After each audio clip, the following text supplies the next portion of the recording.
students, I'm again back with part 2 of chapter number 7, Medieval India, the Cholas. Students, I hope you'll have seen part 1 of this chapter. If not, do watch it. Part 1 में हम लोग यहाँ तक discuss कर चुके हैं. Part 2 हम start करेंगे नेक्स्ट टॉपिक से, राजेंद्र चोला. तो बेटा राजेंद्र चोला जो थे बेटे थे, किसके बेटे थे? ये राजा राजा वन के. तो बहुत सारी जो राजा राजा वन की पॉलिसीज थी ना, उसको राजेंद्र चोला कंटिन्यू करते हैं. Rajendra succeeded his father. Rajendra Chola ने अपने पापा के बाद पोस्ट संभाली. राजा का बेटा ही राजा बनता है ना, तो राजा राजा वन के बेटे थे राजेंद्र चोला और उन्होंने राजा की पोस्ट को संभाल लिया, अपने पापा के सक्सेसर बने. इन्होंने अपने पापा की बहुत सारी पॉलिसीज को कंटिन्यू रखा. इन्होंने आक्रमण किया, इन्वेड किया किसको? श्रीलंका को, और उसे फिर एनेक्स किया. इन्वेड करने का मतलब होता है आक्रमण करना और एनेक्स करने का मतलब होता है मिला लेना. तो इन्होंने आक्रमण किया श्रीलंका के ऊपर, फिर उसे अपने राजपाट में मिला लिया, है ना. मतलब अब श्रीलंका तक किसका रूल हो गया? राजेंद्र चोला का. Sri Lanka was not able to free herself from Chola control for another 50 years. और अब श्रीलंका आने वाले 50 साल किसके पास ही रहेगा? चोला एम्पायर के पास ही रहेगा या चोल एम्पायर के पास ही रहेगा. वो अपने आप को फ्री नहीं करवा पाएगा आने वाले 50 साल.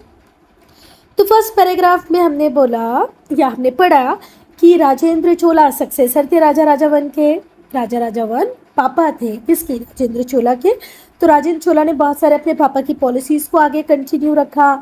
इन्होंने आक्रमण किया श्रीलंका पर, उसे अपने राजपाट में मिला लिया. श्रीलंका आने वाले 50 साल अब किसके कंट्रोल में ही रहेगा? चोल एम्पायर के या चोला एम्पायर के कंट्रोल में ही रहेगा. जब हम राजेंद्र चोला की कैंपेन्स की बात करते हैं तो वो बहुत ही डेयरिंग हुआ करते थे, ठीक है. मतलब राजेंद्र चोला कभी कहीं डरे नहीं बेटा, बिना डरे चलते रहे, बहुत ही साहसी थे वो, ठीक है. एक बार इनकी आर्मी मार्च करती हुई उड़ीसा क्रॉस करती हुई ईस्ट कोस्ट पे पहुंच गई और इवन ये लोग गंगा रिवर तक पहुंचे. राजेंद्र चोला खुद अपनी आर्मी को लीड कर रहे थे गोदावरी रिवर तक, और उसके बाद उनके जनरल्स ने चार्ज लिए. मतलब बात समझ रहे हो, ये गोदावरी रिवर तक पहुंच रहे हैं, ईस्ट कोस्ट गंगा रिवर को टच कर रहे हैं और खुद आर्मी को लीड करते हुए. बाद में इनके आर्मी पर्सनल ने लीड किया, जनरल्स ने लीड किया. इसके पहले राजेंद्र के हाथ में पूरी आर्मी की कमान थी. तो ये डरते बिल्कुल नहीं थे, बहुत तो साहसी थे. चलते चले गए और गंगा तक पहुंच गए, ठीक है. और दूसरी बात, जो चोला की आर्मी थी बेटा, चोला बोलना गलत है, इन्हें हमें चोल ही बोलना चाहिए. चोल साम्राज्य था, पर ठीक है चलेगा. तो जो चोल आर्मी थी उसने महिपाल, राजा महिपाल को हराया, चुका के थे बंगाल के. जो चोल आर्मी थी उसने हराया, किसको हराया? बंगाल के राजा महिपाल को हराया, ठीक है. राजेंद्र चोला ने खुद अकेले ही पांड्याज और चेरास को डिफीट किया. मतलब राजेंद्र चोला या राजेंद्र चोल, चोल डायनेस्टी के ऐसे राजा बने जिन्होंने पांड्याज को भी हराया, चेरास को भी हराया और चोल डोमिनेंस को, चोला डोमिनेंस को पूरे सदर्न स्टेट्स पे एस्टेब्लिश किया. मतलब आप समझ रहे हो, इधर बंगाल के राजा महिपाल को हरा दिया, पांड्यास को हरा दिया, चेरास को हरा दिया और चोल डोमिनेंस को पूरे सदर्न स्टेट्स पर फहरा दिया, है ना, एस्टैब्लिश कर दिया, स्थापित कर दिया. और बेटा फिर इन्होंने अपने एक बेटे को वाइसरॉय बनाया. कौन सा टाइटल देते हुए? जटावर्मन सुंदर चोल. जटावर्मन सुंदर चोला भी बोल सकते हो आप. ये टाइटल दिया अपने बेटे को और वाइसरॉय बना दिया, ठीक है. और फिर अपनी विक्ट्री को, जो गंगा रिवर के पास इन्होंने विक्ट्री ली, जो बंगाल को इन्होंने जीता, उसे कमेमोरेट करने के लिए इन्होंने खुद टाइटल लिया किसका? गंगाईकोंडा. गंगाईकोंडा का मतलब ही क्या होता है? गंगा को जीतने वाले.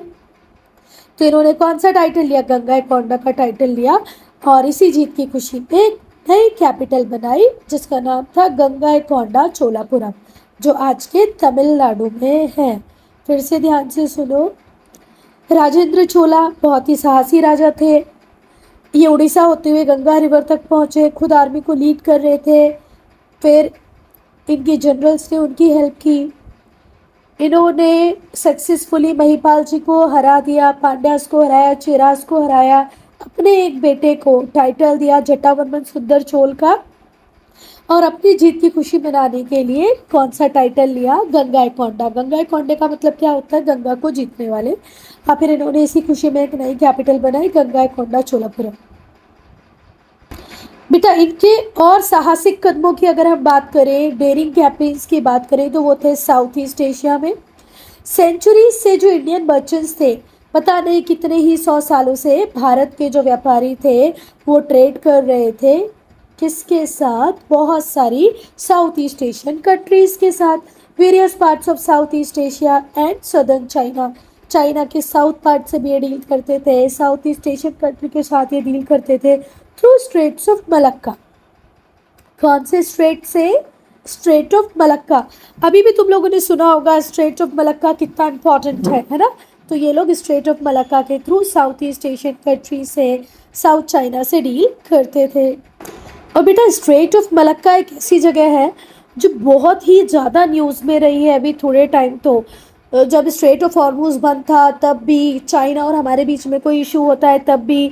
और एक बहुत अच्छी बात कि अभी हमारे प्राइम मिनिस्टर जब नेदरलैंड्स गए थे तो इस स्ट्रेट ऑफ मलक्का से रिलेटेड कुछ कॉपर प्लेट्स वो लेके आए हैं वहाँ से। ठीक है, चलो। तो हम चाइना से, सदर्न चाइना से, साउथ ईस्ट एशिया से ट्रेडिंग करते थे थ्रू स्ट्रेट ऑफ मलक्का। और उस टाइम स्ट्रेट ऑफ मलक्का का कंट्रोल किसके पास था? श्री विजय के पास था।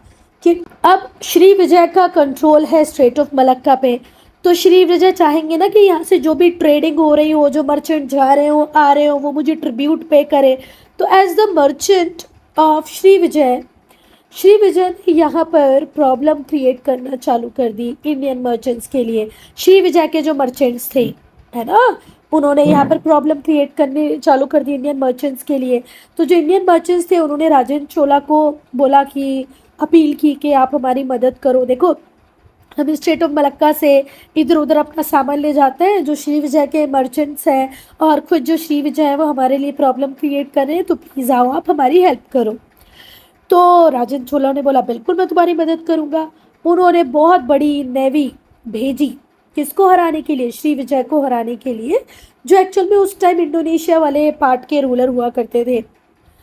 उन्होंने बहुत बड़ी आर्मी भेजी और फाइनली हरा दिया श्री विजय राजा को। तो श्री विजय जो राजा थे वो खुद भी प्रॉब्लम क्रिएट कर रहे थे इंडियन मर्चेंट्स के लिए, और उनके मर्चेंट्स भी इंडियन मर्चेंट्स के लिए प्रॉब्लम क्रिएट कर रहे थे। और इस बात की शिकायत इंडियन मर्चेंट्स ने राजेंद्र चोला से की, और राजेंद्र चोला ने बड़ी सी आर्मी भेजी श्री विजय को हराने के लिए। और अब श्री विजय का कंट्रोल स्ट्रेट ऑफ मलक्का से हट गया, है ना, वो तो हार गए। अब श्री विजय जो प्रॉब्लम क्रिएट कर रहे थे उन्हें तो अब हरा दिया है राजेंद्र चोला की आर्मी ने। तो अब भाई इसका रिजल्ट क्या होगा? इंडियन ट्रेड और फ्लरिश करेगा। कहाँ पर? साउथ ईस्ट एशिया में, सदर्न चाइना में, है ना। और हम अपने आप को और ज़्यादा रिच बनाते रहेंगे। किसके थ्रू? स्ट्रेट के थ्रू। और इसका सबसे बड़ा फ़ायदा इंडियंस को तो होगा ही होगा कि भाई उन्हें अब वो सारे गुड्स बेचने के लिए कोई दिक्कत नहीं होगी जो वो साउथ ईस्ट एशिया में भेजते थे, या उन्हें कुछ वहाँ से मंगवाना होता था तो वो भी अब ईजिली मंगवा लेंगे। और एक्चुअल में इसका सबसे बड़ा बेनिफिट किसको मिलेगा? चोला किंगडम को मिलेगा। इन्होंने बहुत ही मैग्निफिशिएंट पैलेसेस बनवाए, ब्यूटीफुल टेम्पल्स बनवाए। कहाँ पर? अपनी नई कैपिटल गंगाईकोंडा चोलापुरम में। गंगा के ऊपर, गंगा के आसपास के राज्यों पे विजय प्राप्त करके जो उपाधि गंगाईकोंडा की ली थी उसको सार्थक बनाते हुए इन्होंने जो नई कैपिटल बनाई थी ना गंगाईकोंडा चोलापुरम, वहाँ पे बड़े बड़े पैलेसेस बना दिए, बहुत ब्यूटीफुल टेम्पल्स बना दिए। और इसके लिए पैसा कहाँ से आ रहा था? उसी ट्रेड से जो स्ट्रेट ऑफ मलक्का के थ्रू हो रहा था। ठीक है बेटा, अब हम नए टॉपिक को पढ़ेंगे, चोल एडमिनिस्ट्रेशन। ठीक है, या चोला एडमिनिस्ट्रेशन, प्रशासन व्यवस्था कैसी थी। ठीक है, तो बेटा जो चोल राजाओं का सिस्टम था ना एडमिनिस्ट्रेशन का, वो बहुत ही ऑर्गेनाइज्ड और एफिशिएंट था, बहुत कुशल था, प्रॉपरली ऑर्गेनाइज था। जो किंग होते थे वो बहुत इम्पॉर्टेंट पोजीशन रखते थे एडमिनिस्ट्रेशन में। जितनी भी अथॉरिटी होती थी ना वो इनके हाथों पे ही होती थी। मतलब सेंट्रल रोल राजा का होता था, पाइवट रोल, इम्पोर्टेंट रोल किसका ही होता था, राजा का होता था, है ना। राजा के पास सारी अथॉरिटी होती थी और पूरा के पूरा सिस्टम हाईली ऑर्गेनाइज्ड और एफिशिएंट था, प्रॉपरली ऑर्गेनाइज्ड, कुशलता पूर्वक बनाया हुआ था। कुशलता, सबसे पहले हम सेंट्रल गवर्नमेंट को डिस्कस करेंगे। तो बेटा जो राजा हुआ करता था वो सबसे इम्पोर्टेंट पर्सन हुआ करता था चोल एडमिनिस्ट्रेशन में, सारी अथॉरिटी इसी के हाथों में होती थी। पर इसके साथ काउंसिल ऑफ मिनिस्टर्स भी होते थे जो टाइमली इसे एडवाइस करते थे। फिर से ध्यान से सुनो, सेंट्रल गवर्नमेंट में राजा सबसे इम्पोर्टेंट पोजीशन पर होता था, इसके पास सारी अथॉरिटी होती थी, पर इसके पास काउंसिल ऑफ मिनिस्टर्स भी होते थे जो टाइम टू टाइम इसे एडवाइस करते थे। राजा खुद टूर्स करते थे जिससे कि वो एडमिनिस्ट्रेशन पे प्रॉपर चेक रख पाए, भाई मंत्री, महामंत्री, जो बाकी के पावरफुल आदमी हैं वो अपनी पावर का कहीं मिसयूज़ तो नहीं कर रहे, प्रॉपर एडमिनिस्ट्रेशन हो रहा है ना, मार्केट्स प्रॉपर लगाए जा रहे हैं, टैक्स प्रॉपर वसूला जा रहा है, कहीं ओवर टैक्स तो नहीं लगाया जा रहा, इसलिए राजा खुद ही टूर करते थे। बेटा मेरी बात सुनो, जो ऑफिसर्स हुआ करते थे उनका नंबर कम तो नहीं होगा, क्यों नहीं होगा उनका नंबर कम, इतना बड़ा एम्पायर है चोल एम्पायर, तो बहुत सारे ऑफिसर्स होंगे, पर ये जो ऑफिसर्स होते थे इनकी सैलरी कैश में नहीं होती थी। पहली बात तो मैं आपको ये बताना चाह रही हूँ कि इतना बड़ा चोल एम्पायर था या चोला एम्पायर था, तो वहाँ पर बहुत सारे ऑफिसर्स हुआ करते थे, पर इन ऑफिसर्स की सैलरी जो थी वो कैश में नहीं दी जाती थी। तो फिर कैसे दी जाती थी बेटा, इन्हें रेवेन्यू बियरिंग लैंड्स दे दी जाती थी, ज़मीनें दे दी जाती थी बहुत बड़ी बड़ी, और कहा जाता था इस ज़मीन पे टैक्स कलेक्ट करने का काम तुम्हारा। जो ऑफिसर्स होते थे उन्हें पे किया जाता था by giving them assignment saying revenue bearing land, एक गांव या एक ज़मीन दे दी, है ना, और कहा कि इस ज़मीन पे जितने भी लोग रहते हैं, जितने भी किसान काम करते हैं, उनसे आप टैक्स कलेक्ट करो, वही आपकी सैलरी होगी। क्लियर है। तो ऑफिसर्स को कैश में पे किया जाता था क्या, बिल्कुल नहीं। तो प्रिंसेस होते थे ना, राजकुमार जो होते थे, उन्हें भी रूलिंग सोवरेन्स के साथ, राजाओं के साथ एक्टिवली हर काम में इन्वॉल्व किया जाता था, पीस के टाइम भी और वॉर के टाइम भी। भाई पीस में कैसे एडमिनिस्ट्रेशन चलेगा, कहाँ से टैक्स आएंगे, कहाँ टैक्स को इन्वेस्ट करना है, ठीक है, कौन से वेलफेयर के काम करने हैं, ये भी प्रिंसेस को, मतलब राजकुमारों को सिखाया जाता था। और वॉर के टाइम पे कैसे आर्मी को लीड करना, ये भी उन्हें सिखाया जाता था। तो राजा लोग जो होते थे वो अपने साथ राजकुमारों को भी सब कुछ सिखा देते थे। The princes were associated with the ruling sovereigns, राजाओं के साथ एक्टिवली एम्प्लॉय किया जाता था प्रिंसेस को भी, पीस में भी और वॉर में भी। जो सेंट्रल गवर्नमेंट थी वो क्या क्या काम देखती थी, एक्सटर्नल डिफेंस, भाई कोई बाहरी राजा अगर अटैक करेगा तो उसको पूरी तरह रोकने का काम सेंट्रल गवर्नमेंट का था।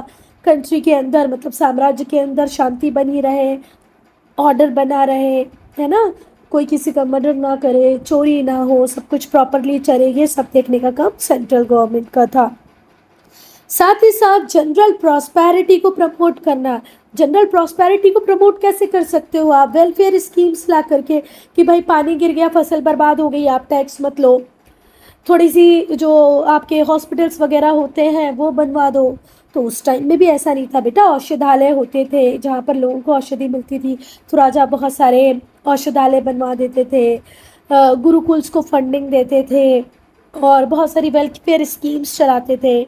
जब कोई प्रॉब्लम वाला टाइम आता था तो टैक्सेस माफ़ कर देते थे। तो जो सेंट्रल गवर्नमेंट होती थी वो एक्सटर्नल डिफेंस करती थी, इंटरनल पीस एंड ऑर्डर को मेंटेन करती थी, प्रॉस्पेरिटी को प्रमोट करती थी, कल्चरल प्रोग्रेस की बात करती थी कि भाई हमारे एम्पायर में कल्चरल प्रोग्रेस भी होनी चाहिए, पेंटिंग्स बहुत अच्छी बनाई जाए, सॉन्ग्स म्यूज़िक के ऊपर काम किया जाए, ये सब भी होता था। अब हम बात करेंगे प्रोविंशियल गवर्नमेंट की, मतलब स्टेट गवर्नमेंट कैसे होती थी उस टाइम में।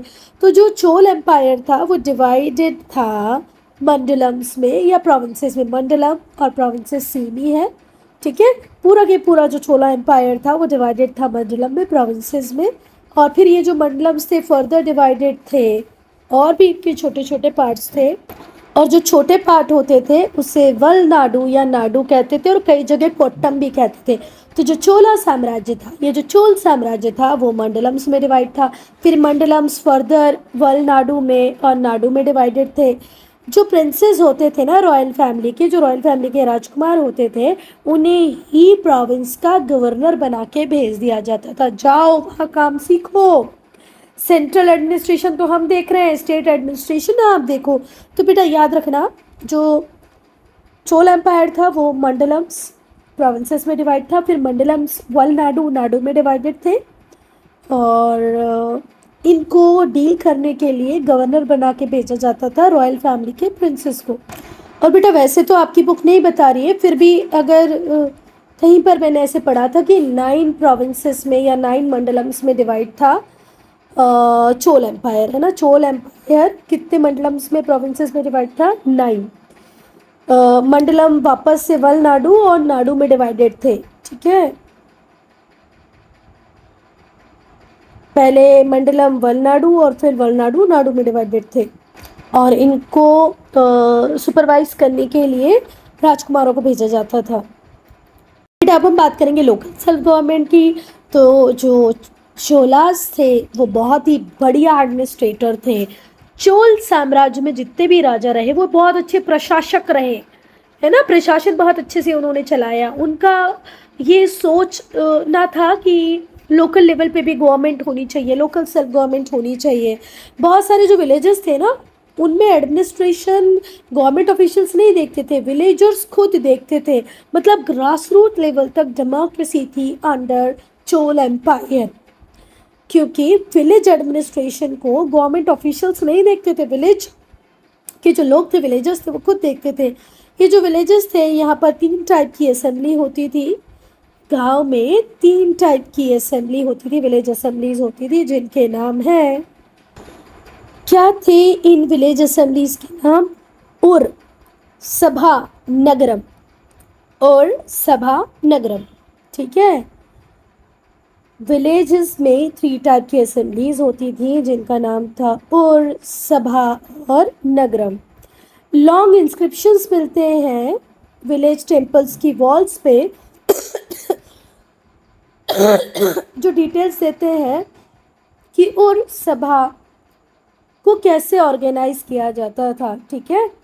अगर आपसे बोला गया है कि उर, सभा और नगरम 3 टाइप की विलेज असेंबलीज होती थी, तो कहीं ना कहीं से तो रेफरेंस लिया गया होगा। तो बेटा बड़े बड़े इंस्क्रिप्शन मिले हैं हमें मंदिरों की दीवारों पर, गांव के मंदिरों की दीवारों पर, जिसमें उर और सभा कैसे ऑर्गेनाइज होती थी, कैसे ये लोग काम करते थे, वो सब कुछ लिखा गया है। जब मैं उर की बात करती हूँ, तो उर कॉमन टाइप की असेंबली होती थी विलेजेस की। उन विलेजेस में जहाँ पर सारी क्लासेस के पास ये राइट था कि वो ज़मीनों को अपने कंट्रोल में रख सकते हैं, therefore members of local assembly. पर वहीं पर अच्छा फिर से सुन लो बेटा, उर क्या था? एक कॉमन टाइप की असेंबली होती थी, गांव वालों की होती थी, जहां गांव में ज़मीन रखने का अधिकार सारी क्लासेस के पास था। मतलब ये लोग लोकल असेंबली का पार्ट होते थे। पर जहां हम सभा की बात करते हैं, तो ये एक्सक्लूसिव ब्राह्मण्स की असेंबली होती थी। बेटा ऐसे गांव जहां सारी जमीन सिर्फ किसकी प्रॉपर्टी होगा? ब्राह्मण्स की, वहां पर जो असेंबली होती थी उसको क्या कहते थे? सभा। और क्या हम बात करेंगे नगरम की, तो नगरम असेंबली होती थी, किसकी असेंबली होती थी? मर्चेंट्स की। नगरम क्या होती थी? असेंबली होती थी किसकी? मर्चेंट्स की। और वो मर्चेंट्स जो किसी लोकेलिटी में, है ना, बहुत ही डोमिनेंट रोल प्ले करते हैं, डोमिनेंट पोजीशन में है, तो वहाँ के जो ट्रेडर और मर्चेंट्स होते थे वो लोग मिलके अपनी एक असेंबली करते थे, जिसको क्या कहते थे? नगरम। तो नगरम क्या है? असेंबली है मर्चेंट्स की, एंड बिलोंग्ड टू लोकेलिटीज़। ये उन लोकेलिटी से बिलोंग करते थे जहाँ ट्रेडर और मर्चेंट्स बहुत ही डोमिनेंट पोजीशन पे होंगे। वो विलेजर्स जिनके पास अपनी खुद की ज़मीनें होती थी, उन्हें वोट के द्वारा चुना जाता था। किसके लिए? काउंसिल के लिए।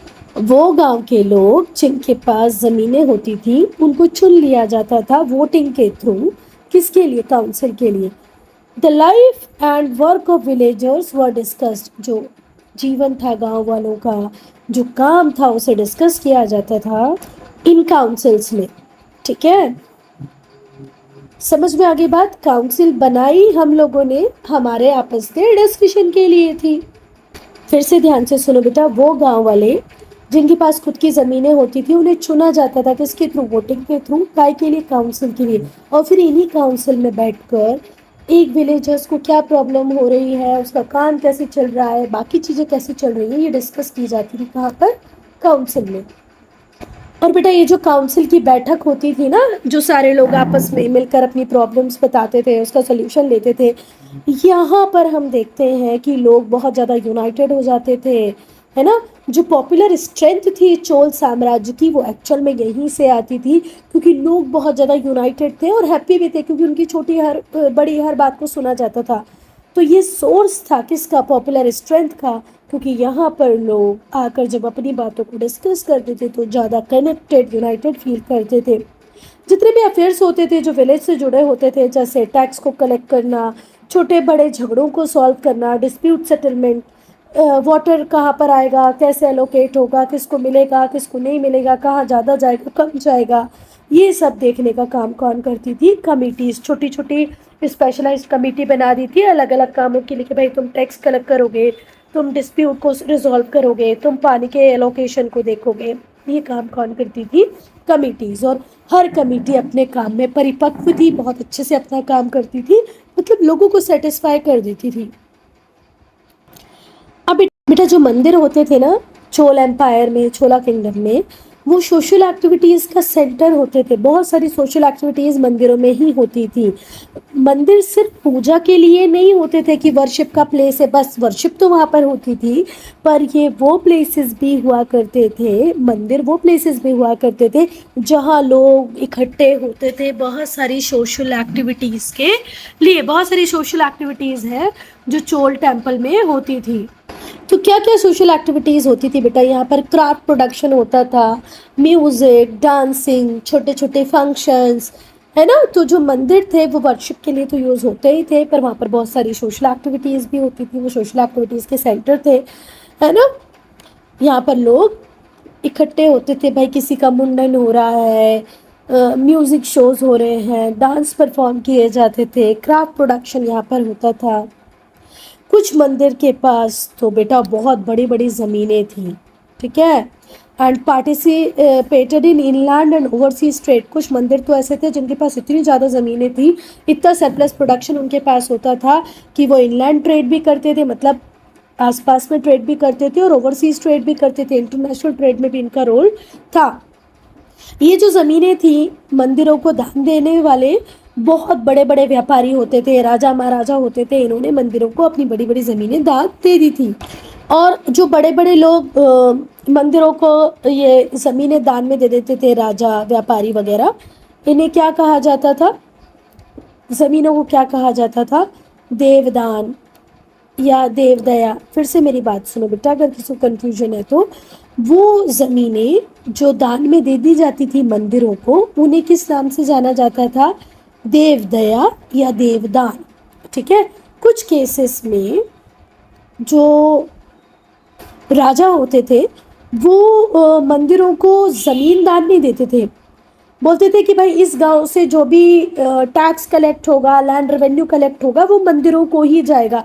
आई बात समझ में, जैसे एक राजा है उसके पास 5 गांव हैं, तो वो बोलता था ए का टैक्स मैं लूँगा, सी का मैं लूँगा, डी का मैं लूँगा, पर ई का जो टैक्स है वो इस टेम्पल को मैं डोनेट करता हूँ, जो भी टैक्स यहाँ पर आएगा वो इस मंदिर को ही जाएगा। देखो कुछ केसेस में ज़मीनें देने के बजाय मंदिरों को लैंड रेवेन्यू दे दिया जाता था कुछ विलेजेस का, ठीक है,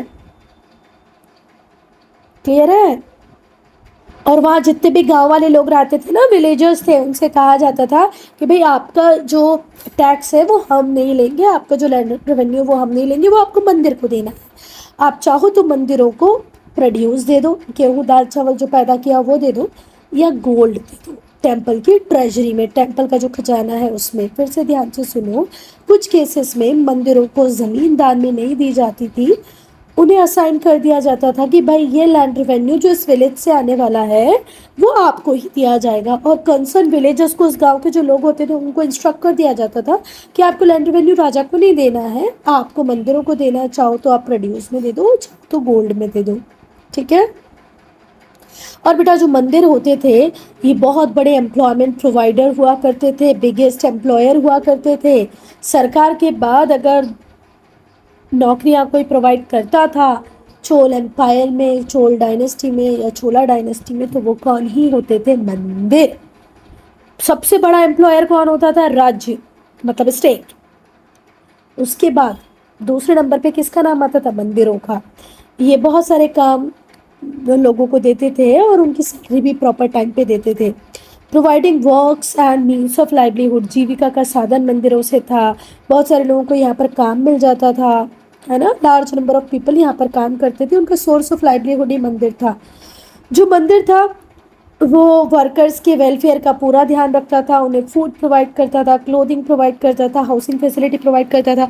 तो बेटा जो भक्त लोग, जो मतलब वर्कर्स हैं जो मंदिरों में काम करने आए हैं, मंदिर कमेटी उनका पूरा ध्यान रखती थी, उनके लिए घर की व्यवस्था करती थी, उन्हें फूड प्रोवाइड करती थी, उन्हें कपड़े प्रोवाइड करती थी और इवन उनके लिए प्रॉपर एजुकेशन का भी इंतज़ाम करती थी और उन लोगों के लिए हॉस्पिटल भी बनवाती थी। बेटा जो टेम्पल्स होते थे ना वो सेंटर होते थे एजुकेशन का, पूरी शिक्षा का जो केंद्र थे वो टेम्पल्स ही होते थे। पहले स्कूल्स वगैरह तो थे नहीं बेटा, तो बेसिकली जो गुरुजी होते थे वो अपनी क्लासेस मंदिरों में ही लेते थे। जो प्रीस्ट होते थे टेम्पल के, जो पंडित जी होते थे टेम्पल के, जो ब्राह्मण होता था जो मंदिर में पूजा वगैरह कराता था, वही लोकल टीचर भी होता था, कोई सेपरेट स्कूल नहीं होते थे, है ना। मंदिरों में जो पंडित जी हैं, जो ब्राह्मण है, जो पूजा वगैरह करा रहा है, कर्म कांड करा रहा है, वही लोकल टीचर होगा, कोई सेपरेट स्कूल नहीं होंगे। जो स्कूल्स होते थे were housed in the temple courtyard. School कहाँ पर ही लगते थे? मंदिर के कोर्टयार्ड में लगते थे। जो स्टूडेंट्स होते थे वो दो भाषाएं पढ़ते थे, एक संस्कृत और दूसरी तमिल। बच्चों को जो टीचर्स होते थे वो दो भाषाएं पढ़ाते थे, एक संस्कृत और तमिल। धार्मिक शिक्षा दी जाती थी किस भाषा में? संस्कृत भाषा में, क्योंकि वेद, पुराण, उपनिषद सब कौन सी भाषा में लिखे गए हैं? संस्कृत में। तो बच्चा जो मंदिरों में पढ़ने आएगा वो दो भाषाएं पढ़ेगा, एक संस्कृत क्योंकि वेद, पुराण, उपनिषद सब संस्कृत में है, दूसरा वो लोग पढ़ते थे तमिल भाषा को। तो रिलीजियस टीचिंग पूरी संस्कृत में होती थी और जो बच्चे थे वो तमिल भी सीखते थे। द लैंग्वेज जो वहाँ पर वाइडली बोली जाती थी चोल किंगडम में, चोल साम्राज्य में, चोला किंगडम में जो भाषा बोली जाती थी वो कौन सी थी? तमिल। तो वो भी वो मंदिरों से ही सीखते थे और वेद, पुराण, उपनिषद सब संस्कृत में लिखे गए थे, वो संस्कृत भी सीखते थे। ठीक है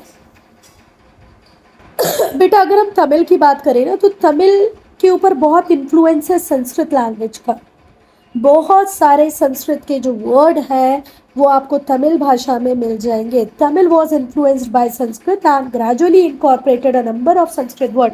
बहुत सारे संस्कृत वर्ड किस भाषा में भी मिल जाएंगे? आपको तमिल में मिल जाएंगे। अब हम बात करेंगे बेटा रेवेन्यू की, ठीक है।